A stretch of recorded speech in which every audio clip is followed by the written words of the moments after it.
Wait, if the United States isn't actually defending democracy around the world, if we're actively undermining the democratic process, why are we doing it? What's the real reason? Well, if you take a look at the history of US activity abroad, it shouldn't be hard to find the answer. Nearly every single foreign intervention by the United States, with very few exceptions, has been in the interest of acquiring resources, expanding our imperial reach and establishing new military footholds, or overthrowing governments that refuse to bend the knee to US superiority, and installing puppet regimes more agreeable to US goals in the region. This may sound uncharitable, but it's objectively true. We have libraries worth of evidence of the imperialist crimes of the United States. I've left some examples in the description. It's not random either. The capitalist powers, especially the US, have very specific targets they try to sabotage. What kind of governments does the US try to undermine? It is always those that have implemented or are beginning to implement left-wing economic policies.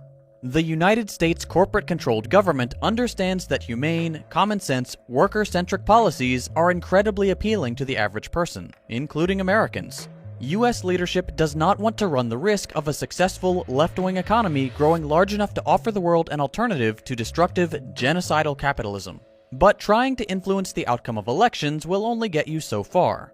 If you really want to throw a wrench in things, you need to take a more aggressive approach.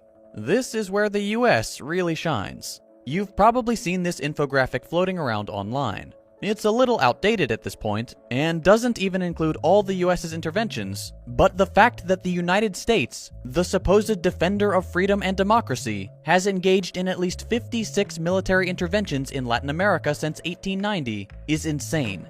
When casting doubt on an election outcome just isn't enough, the imperial powers have some other tricks up their sleeve. The favorites of the United States are fomenting coups, funding right-wing death squads, and sending in the CIA or paramilitary groups to cause as much chaos and disarray as possible.